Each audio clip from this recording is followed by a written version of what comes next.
Hi everyone, welcome to video number 11 in the series Easy Ways to Fill a Sketchbook. And so many of you have taken up the challenge to draw. So these are some sketches, drawings, paintings that you guys have posted on Instagram. So it's really fantastic to see you guys are enjoying yourself. For those who are watching this video for the first time, you can join this challenge anytime. You can draw at your own pace, and to share your work, you just have to add this hashtag azsketchbook to your work when you upload it to your social media pages. So today I'm going to sketch something that starts with the letter K, H-I-J-K, yep. So today I'm going to sketch my kitchen. I will be drawing with the help of a reference photo, and I'll be using a pencil today because I've been using the pen for the past few days. Today I just want to try something different. So you can either draw with a reference photo, or you can just go to your kitchen and draw from observation. So it's easier for me to record by drawing with a reference photo. That's why I'm drawing with a reference photo. So here's the kitchen cabinet. So this is going to be a pretty quick sketch. 1, 2, 3, 3 shelves here, and my window is here. Now this photograph, it's a bit tilted. Doesn't really matter because I can actually change the perspective slightly to suit my composition. This is a 1-point perspective drawing. So this is my washing machine.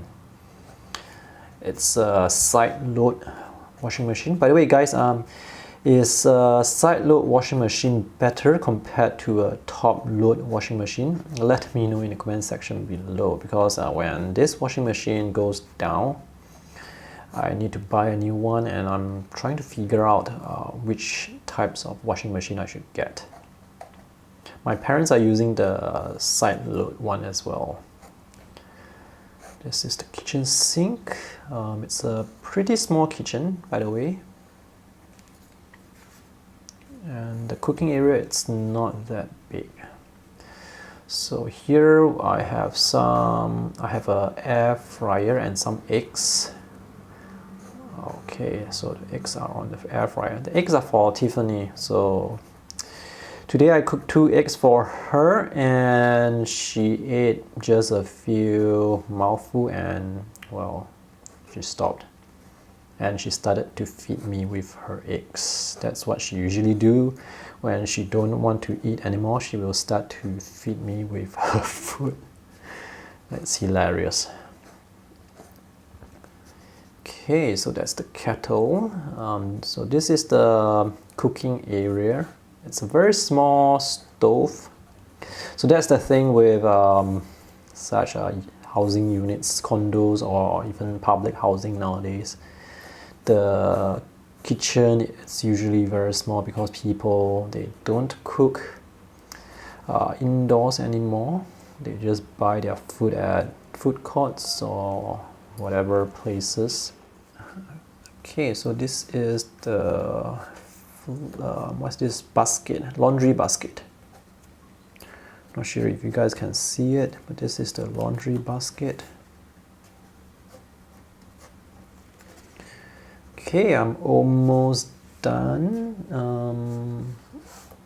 Okay, this part here, it's a bit, I drew this a bit off. So this is the window. 1, 2, 3, and 4. There's another one here. Okay. And I have a tower that hangs here.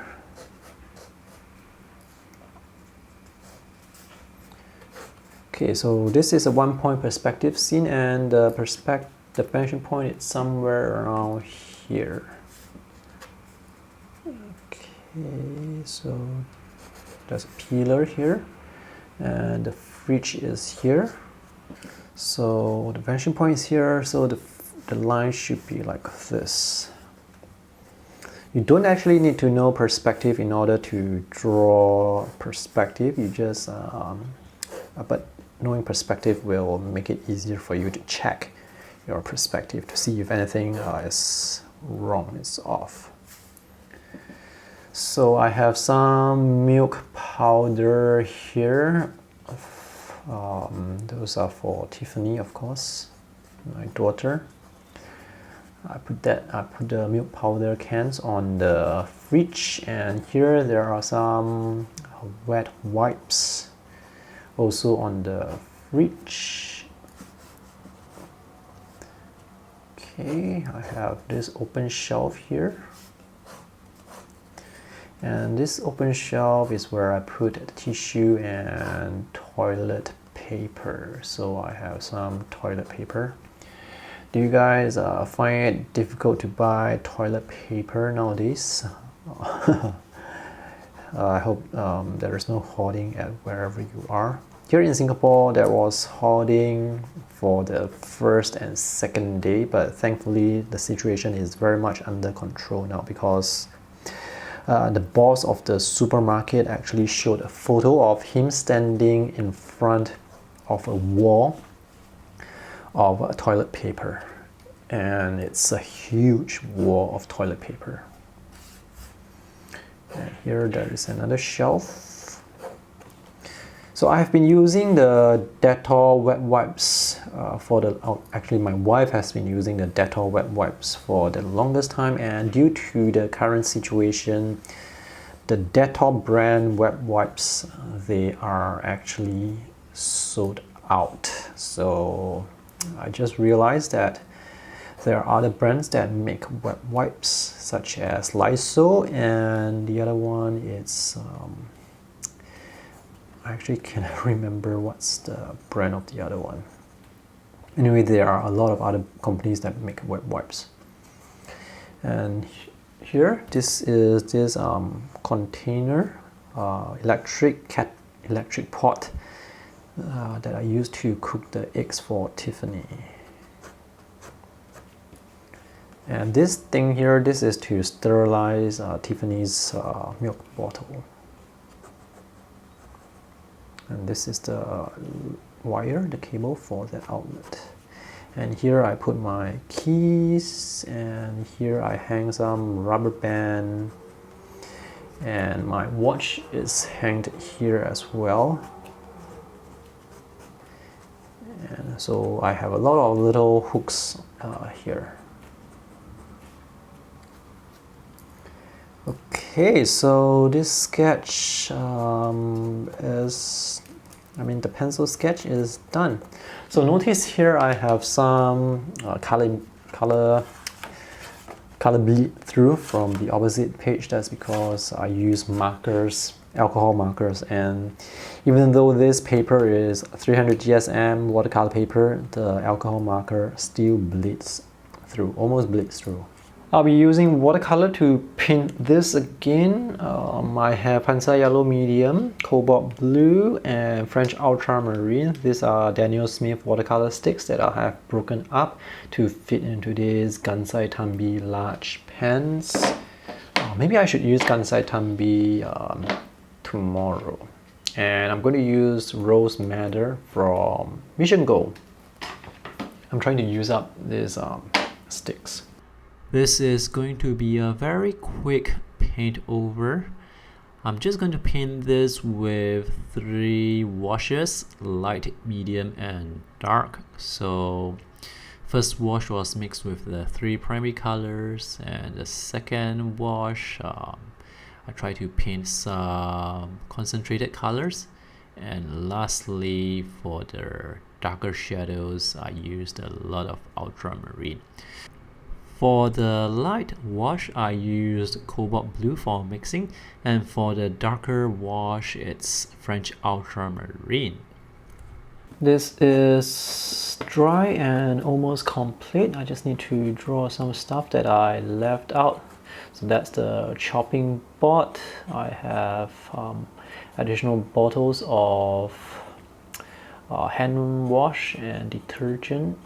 What's that? Soap. things for washing the plates. The sponge there, and I have this tray here for the utensils.